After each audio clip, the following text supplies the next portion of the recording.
vérifier que c'est pas accroché dans des moulures. Oui, doucement. Voilà. Une pièce unique, un roller éblanché commandé vers 1845 par la famille d'Orléans, un piano français qui revient 4 ans après son départ dans sa maison d'origine, le domaine royal de Randan, entièrement restauré. Beau son, non? Ah, il est magnifique. Oui, il est magnifique. Il est très très beau. On cherche le bon endroit, on déplace les instruments, comme ce Erard fabriqué à Londres en 1865. Donc là, on est en train de remettre un petit point de colle sous un marteau qui s'est décollé parce que le piano a souffert d'un petit peu d'humidité. Donc ça provoque des petits décollements, pas très graves, mais qu'il faut corriger pour que justement ça ne s'aggrave pas.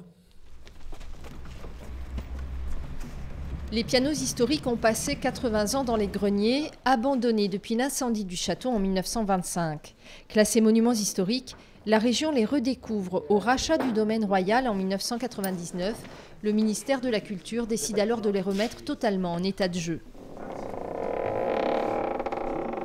Voyant ces pianos, je me suis dit que c'était tout de même extraordinaire de trouver 4 instruments, non pas des instruments disons, de grands pianos à queue, mais des instruments de musique domestique, donc on imaginait qu'ils permettaient d'autant mieux de reconstituer la vie dans les salons, la vie de famille, le soir quand on joue la romance, le dimanche quand on organise son bal dans le salon.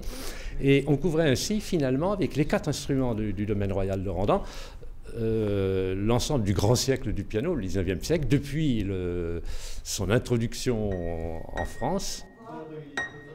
6 à 8 mois de travail sur chaque instrument, étalé sur 1 an ou 2. Il y a de la laine partout dans les pianos. Donc les mites, l'humidité, l'eau qui coule, ça entraîne sur toutes les parties métalliques, ça entraîne la rouille. Donc après, on a beaucoup de pièces de mécanique qui sont couvertes de rouille. Mais si vous regardez ici, par exemple, on voit assez clairement donc les étouffoirs anciens. Ici, c'est entièrement neuf. Et ici et là, les parties extrêmes sont anciennes, mais la partie centrale est neuve. Elle était positionnée là. Elle est collée sur le bois. Elle est collée sur le bois, ouais. Donc j'ai fait un petit cadre avec une vitre pour ne pas l'abîmer. Voilà. Comme ça, on ne peut pas l'escalader. Donc les restaurateurs, en ouvrant l'instrument, ont trouvé cette petite étiquette sur un papier écrit à l'encre, des instructions pour le démontage du piano, c'est-à-dire pour accéder au cœur de l'instrument. C'est très émouvant de trouver des choses comme ça. C'est extrêmement émouvant. C'était des meubles, ils étaient devenus des meubles parce qu'on ne les était plus utilisés, et de meubles, ils redeviennent de vrais instruments de musique, et voilà qu'on va pouvoir entendre.